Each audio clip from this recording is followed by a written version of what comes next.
I was at the National Banner from 1978 through 1991, and it was a dream come true.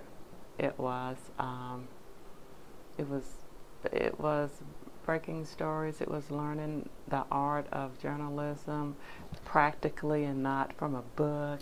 It was an education. I say a lot of times everybody ought to be to get a really good education. Everybody ought to be a reporter for at least 15 minutes, and then you got it. You got a great education there.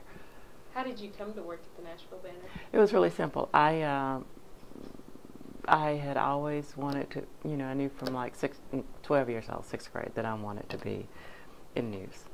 And I knew that I wanted to work at the Nashville Banner simply because the Banner was the paper we received at home.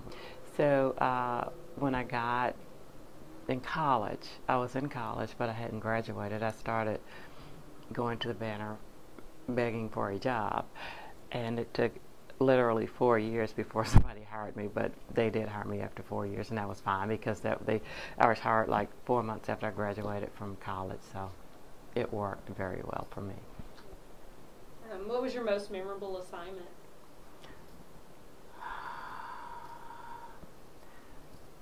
There were so many.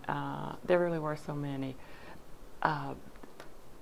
One of the things that happened at the Banner and newspapers at that time is we weren't basically given assignments. I mean, we're paid to figure out, at that time we were paid to figure out what was going on, so we told them what was happening. So I would say that oh gosh, there literally were so many. I covered the federal beat at that time, so I did a lot of white collar crime stuff. So the trials of a former governor, former state majority leader, all of that, minority leader maybe, all of that. I was able to do those stories. At that time, it was all about cultivating sources. It was the competitive edge was huge, and you did not want your competition to beat you on a story. You did whatever you could to make sure that didn't happen, legally most times. So how did you typically go about finding stories?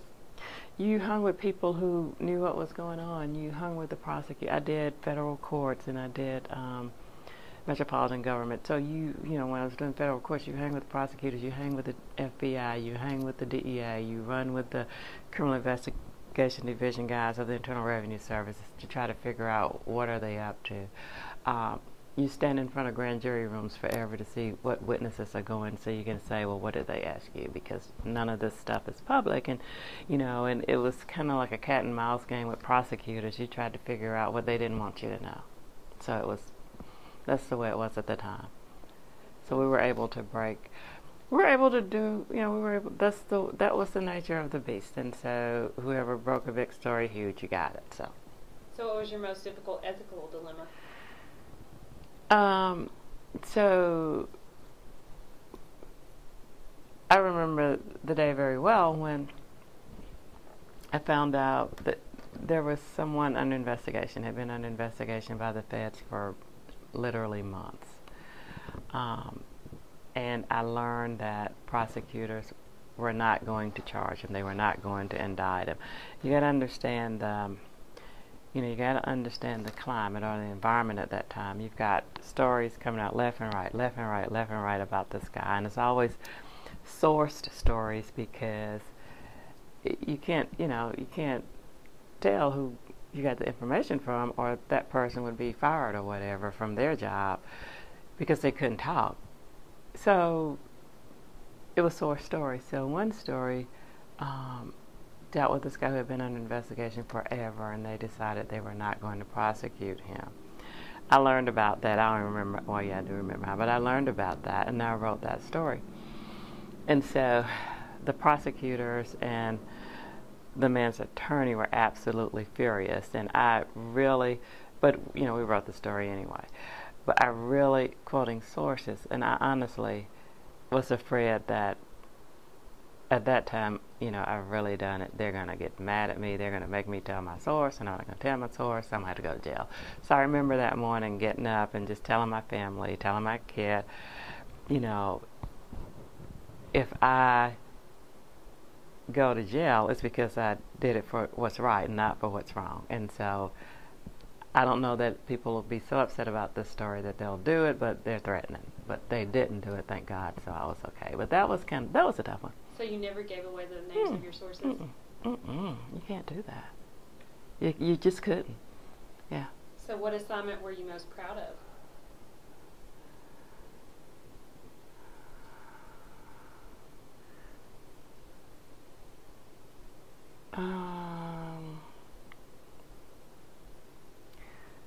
So that would probably deal with another indictment, and you got to understand the climate was beating your competition. So there was one man who was under investigation. He's since passed away, and he was in the Tennessee General Assembly. Very popular guy. He was under investigation, and he was indicted. So everybody knew that other reporters knew that he was under investigation. And you hang out you try to figure out when the grand jury's meeting. You stand out in front of that door and you see who's coming and going. Or sometimes the grand jury will, take their action and go on and indict. So on this particular occasion, we'd stand there in front of the grand jury room and wait and wait and wait. And this is all the reporters from all the different news outlets. And my direct competition was the Tennessean, kind of because we were both newspapers, but I was also competing with channels 4, 5, 2 at that time. The courthouse normally, kind of wrapped up. People start going home at 4 o'clock. So I was standing in front of the grand jury room, and my competition was standing in front of the grand jury room with the Tennessean. I think TV had long left. So at 4:30, when it's time to go, I got my stuff and went to the ladies' room. Just hung out in the ladies' room, so that my competition would think I was going home, so that she would go home. Because if she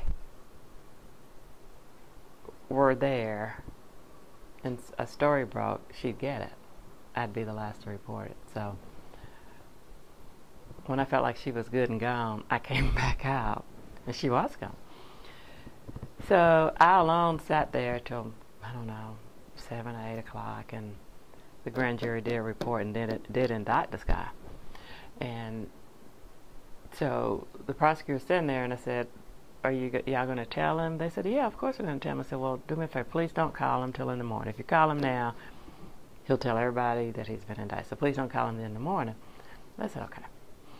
So I went back to the newsroom that night and wrote the story, praying that it didn't get out that he was indicted. So I should have been the last news outlet to have that story, because I wouldn't have a product out until, the evening paper the following day. The TV should have beat me, and clearly the Tennessean should have beat me. But nobody beat us on that story because nobody was there but me. So that was exciting. That was exciting because it was a huge story. Everybody was waiting on that indictment. But our paper was the only one who literally waited on the indictment, because nobody knew when it was coming, but, So what did you learn during your early years in the business?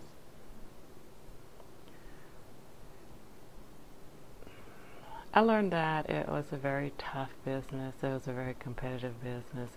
I learned that you have to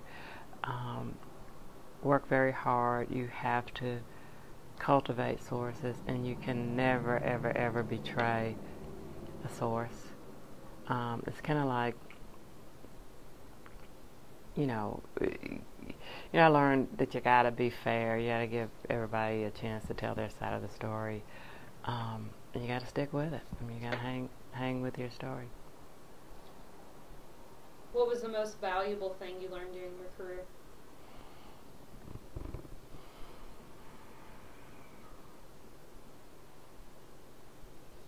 I would say that you learn how to carry yourself. You're out there, you're reporting, and people see your name or see you if you're TV, and your credibility is the most important thing that you got in that business, but really period. So it made me more and more and more and more aware of credibility and the importance of it, how important it is to carry yourself in a way where people can trust and rely and depend on what you say. Did you learn skills as a journalist that you were able to take with you into other aspects of your life, or with other careers?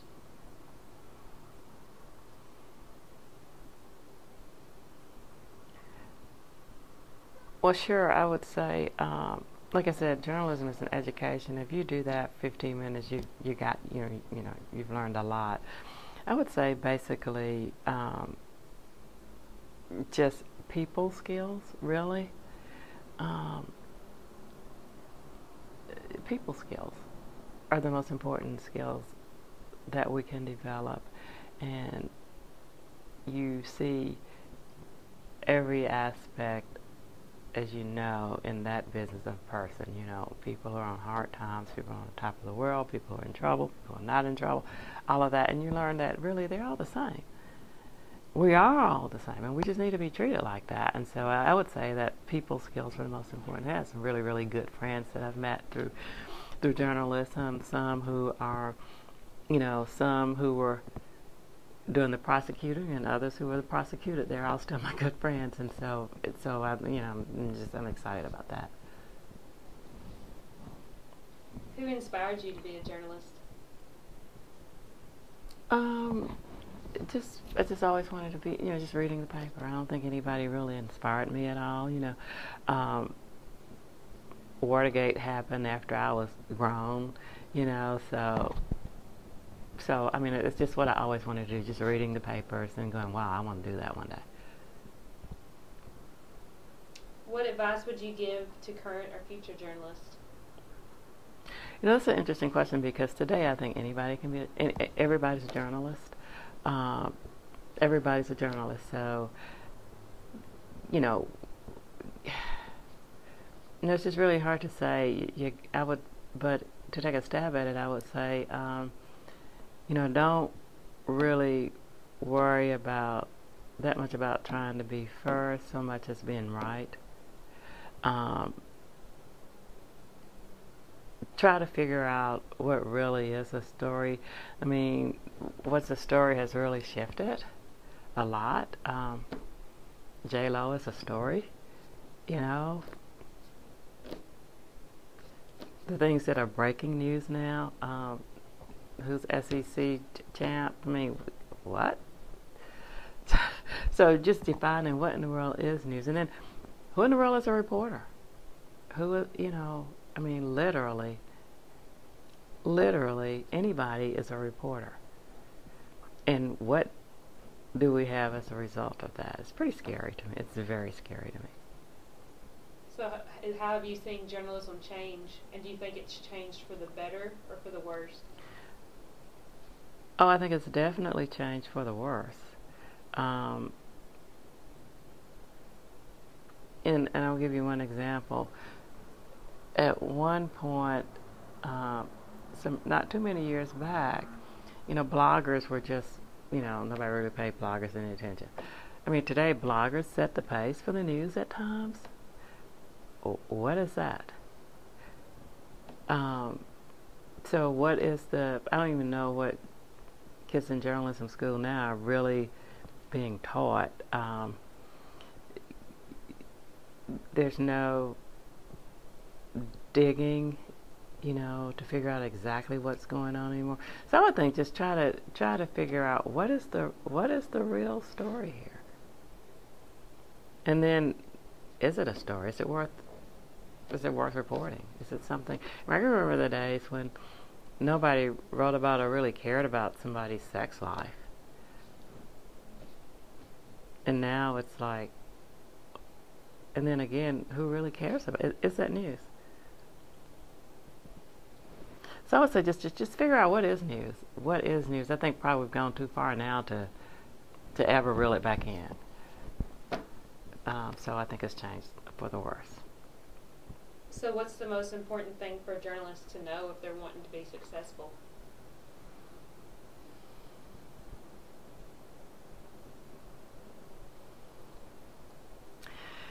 Go into it knowing that it's more entertainment and less news, and so you got to know that when you go in there.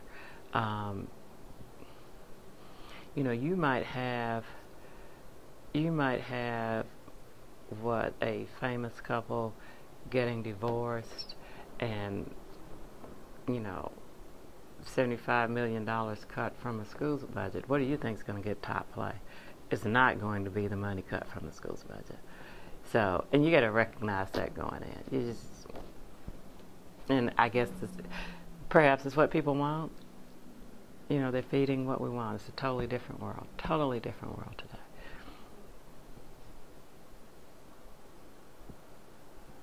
So how has your work in Nashville impacted your personal life?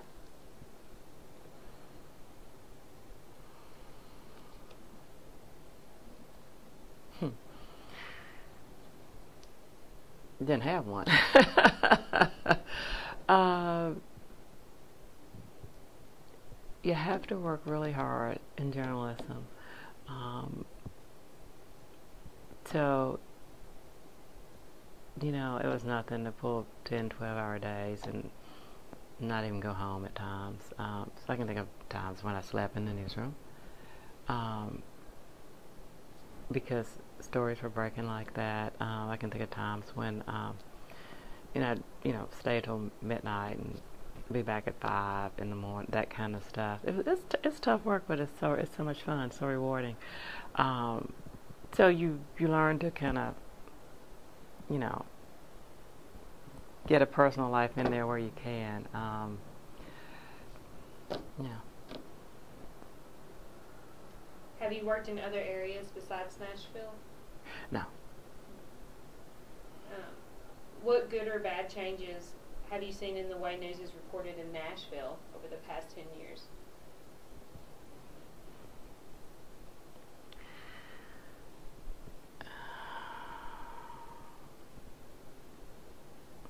Again, I would say,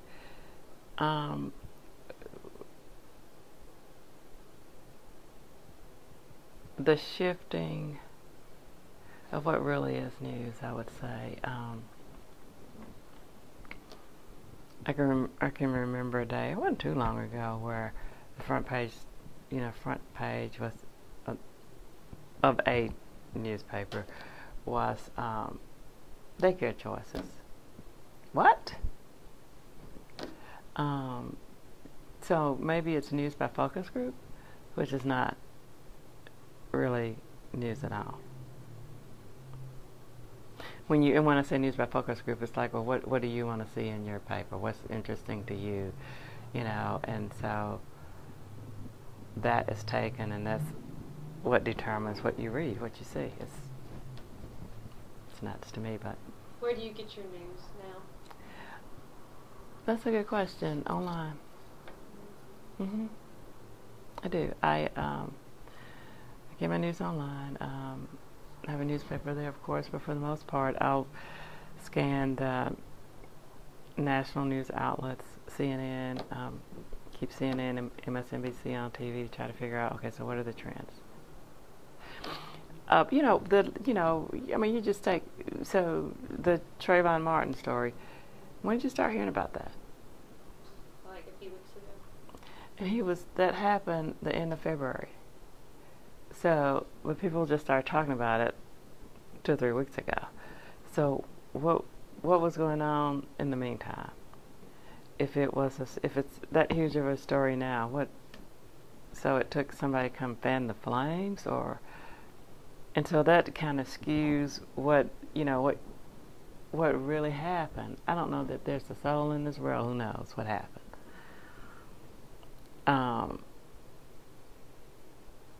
So, we just have to, figure out what really is the story. we break stories are reported that somebody tweeted on. What? Anyway, so it's a different world.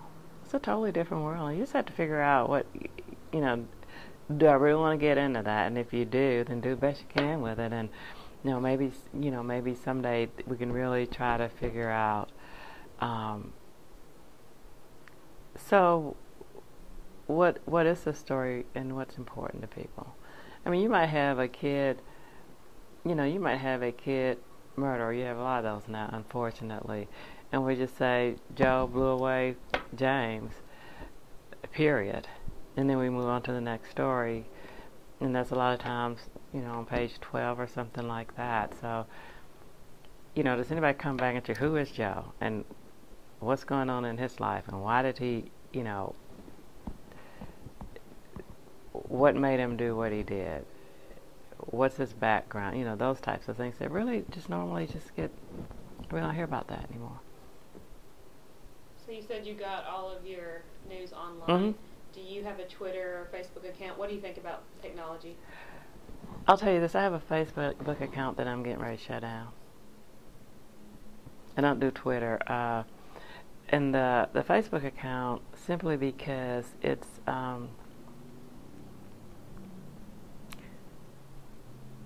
there's just so much ugliness on there that's just not necessary. I mean,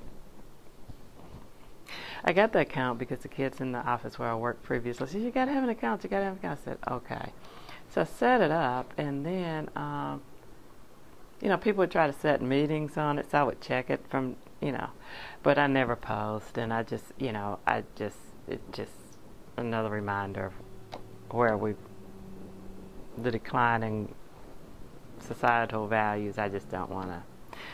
And also when you start talking about new media and social media now, when you can, they're trying to do something about this, thankfully, but they haven't gone far enough, and they didn't do it soon enough. But when you can have anybody commenting on a story, and you read comments that people might post, say, the Trayvon Martin's, or any story, or something that the mayor does, any story, and then you're invited to give your comments about it. Have you ever looked at that stuff that people say? It's pretty cruel, and it's not just mean, but it's mean-spirited. So we don't need all that. I mean, like I said, anybody can report, and anybody is. So do you think it's a useful tool for reporters to use? What, those? The Twitter and Facebook? No, I don't. I mean, the only use I think that anybody can get out of it is, okay, you can see, well, what are people thinking about? And that definitely shows you what people are thinking about. A certain segment of people who will go there, but not the general. I mean, not everybody. But so often that certain segment that's right there on Facebook, that's it. We report that because that's right there. It's easy. You don't have to go anywhere but sit there on your phone and go, let me see who's saying about what, and that doesn't require any digging at all. So what do you think is the best medium to receive news? I think the best medium to receive news is still newspaper, TV, but from people who have actually literally put the legwork into reporting. I mean, it is not necessary today for a reporter to leave his or her office to do a story. So that's not good at all. So if you find a news outlet where people are actually still reporting, actually physically going out to the scene and trying to figure out what's going on, you found something. Do you read any newspapers anymore? I'll read the New York Times in my hand when I have it, but most of the time I'll look at it online. USA Today online, Tennessean. What do you think about the contents of the Tennessean? now?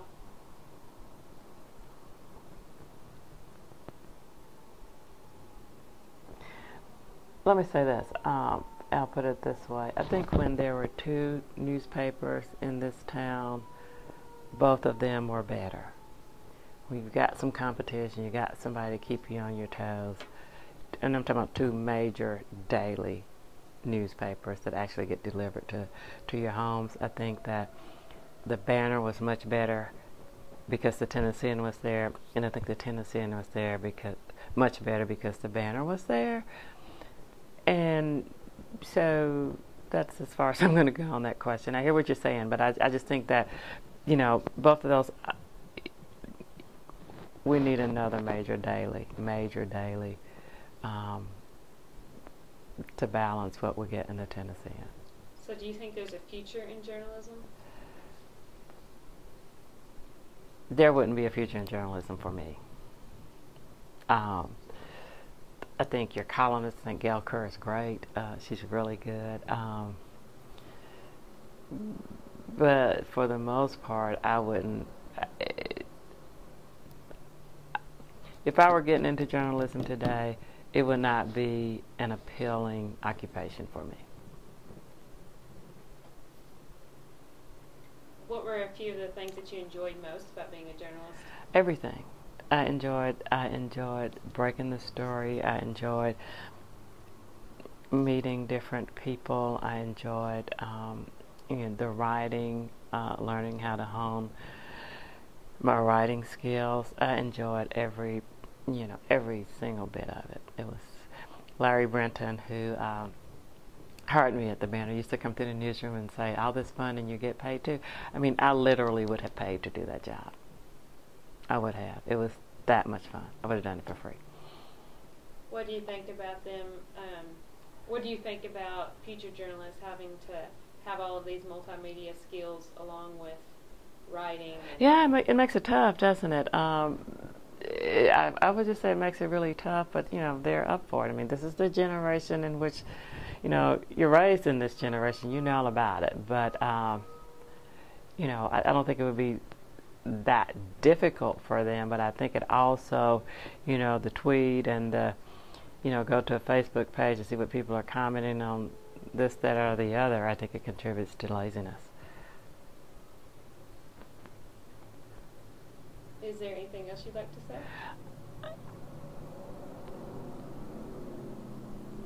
Journalism is, like I said, at one time it was a really cool field. I think it still can be. And I think it's up to the reporter, and I think that a really good reporter can set the pace for what that newsroom is going to be. And I would encourage you and other aspiring journalists to figure out what the story is. Do the legwork yourself. Go to the scene, figure out what's going on in someone's background. I was told a long time ago, and I found out that it's true, that an old editor says that the story is whatever everybody else isn't doing. That's the real story. It's the story that nobody's writing. A case in point, there's a famous picture of when President Roosevelt died. You may have seen this picture, and it was a guy, the president had died. It was at his funeral. And you see this one man, it's a picture of a man that went all over the world, and he's playing an instrument, and there's a single tear just dripping down his eye. I don't know if you've ever seen that or not. There's a single tear dripping down his eye. And nobody had that picture but one man. His name was Ed Clark. He died a few years ago. He was in his 80s.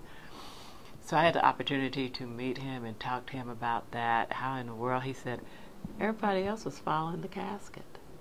I got a picture that went around the world because I knew everybody was going to have the casket. I was looking for something else. And this picture went all around the world. I mean, it was amazing. So, I mean, look for, go for what nobody else is going for. That's your story.